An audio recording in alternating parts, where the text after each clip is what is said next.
orientasi itu sudah kita dapatkan. Terkait keaslian batanya nanti akan kita lanjutkan.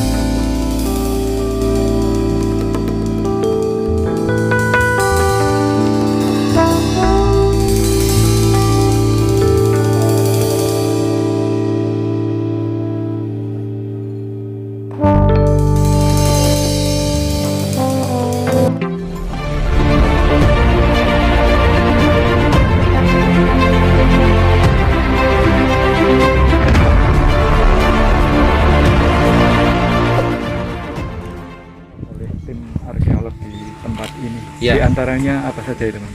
Jadi untuk temuan artefaktual itu yang kita dapatkan dari hasil penggalian ini memang bervariasi. Jadi ada berupa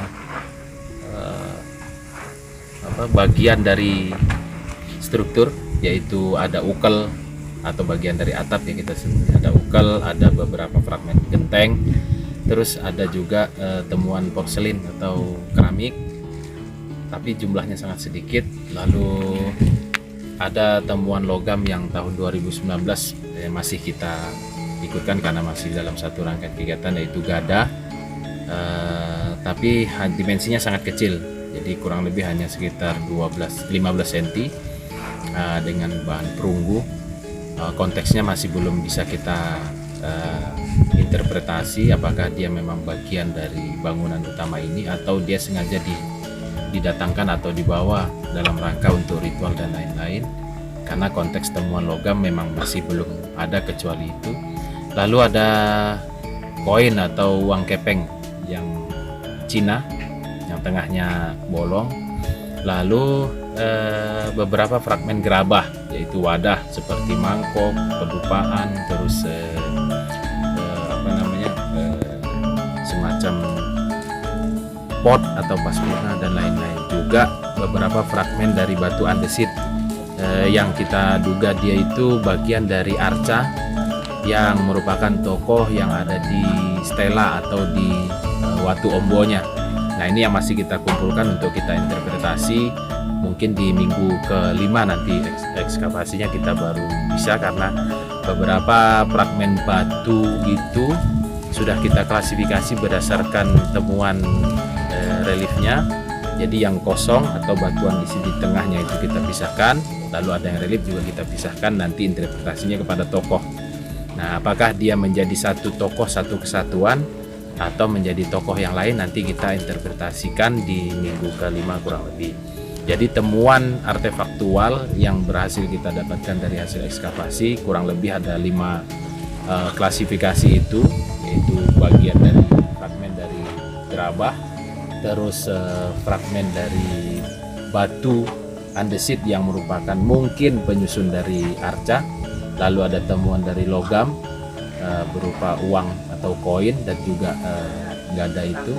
Lalu ada bagian dari atap atau genteng dan ukal. Jadi itu merupakan salah satu informasi data bagi kita. Lalu yang tidak kalah penting adalah temuan strukturnya, yaitu sudah kita temukan struktur sekeliling candinya, katakanlah seperti itu, yaitu setiap sisi sudah kita temukan di barat, sepertinya mengacu kepada pintu masuk atau tangga menuju bangunan utama. Di sisi utara, selatan, dan timur itu sudah menunjukkan susunan batu pinggir. Nah, kalau kita tarik dimensinya kurang lebih 14 kali 14 dengan pola struktur tangga masuk di bagian barat kurang lebih ada 5 meter. Nah, ini membentuk polanya tangga utara selatan atau 2 tangga naik. Nah, ini masih kita pelajari dulu, baik temuan strukturnya maupun temuan artefaktualnya.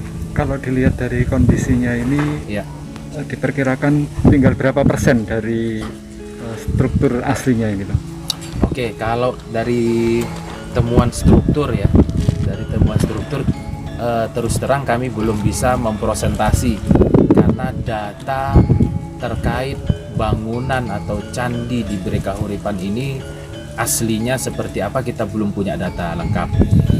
Nah, jadi temuan yang berhasil kita ungkap sesuai dengan tujuan ekskavasi saja, yaitu mengungkap dimensi atau ukuran dari struktur bangunan utamanya, lalu baru nanti kalau sudah selesai ekskavasi ini kita lanjutkan dengan kajian teknis.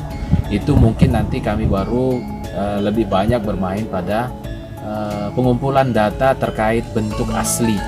Walaupun nanti datanya tidak lengkap, maka sesuai dengan data yang didapatkan dari hasil ekskavasi itu menjadi acuan. Jadi tahap selanjutnya yaitu rekonstruksi atau pengembalian kepada bentuk asli itu berdasarkan pengumpulan data pada saat kita melakukan kajian teknis. Jadi saat ini prosentase bangunan yang didapatkan berapa persen kami masih belum bisa menjawab, tapi secara dimensi kita sudah mendapatkan dimensi secara keseluruhan, baik di setiap sisinya, utara, timur, selatan maupun baratnya sudah ketemu semua. Hanya saja ada anomali sebenarnya, yaitu di sisi barat daya. Ya, ini strukturnya agak melambung ke selatan. Nah, ini mungkin nanti akan kami telusuri dulu. Apakah dia menjadi satu kesatuan bangunan yang lain atau dia merupakan struktur tambahan dari candi itu sendiri, atau memang struktur tambahan baru yang pada saat beberapa kali penambahan oleh warga itu dilakukan. Jadi yang khusus untuk struktur di barat daya masih kita gali dulu, kita habiskan dulu, baru kita identifikasi apakah dia asli atau tambahan baru atau memang ada konsep penambahan bangunan suci pada saat itu.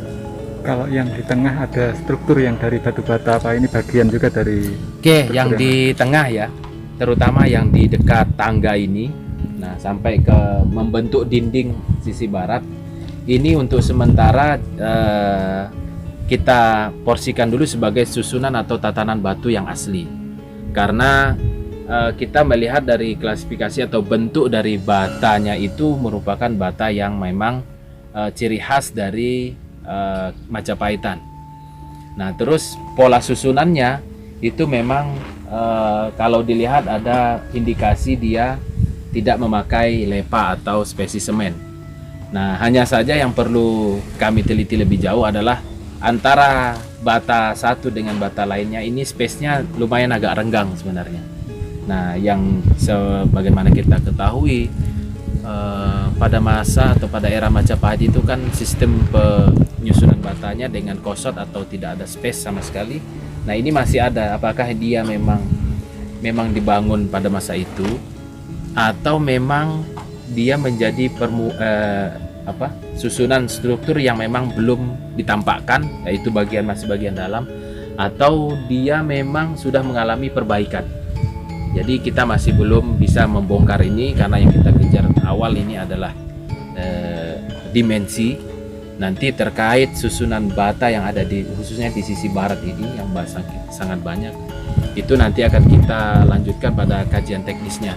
Jadi mungkin akan kita buka satu persatu dengan coding, dengan mengasih kode bata, sehingga nanti waktu pengembalian itu akan tetap kembali seperti semula. Tapi paling tidak dimensi orientasi itu sudah kita dapatkan di kajian ini. Terkait keaslian batanya nanti akan kita lanjutkan di kajian ini.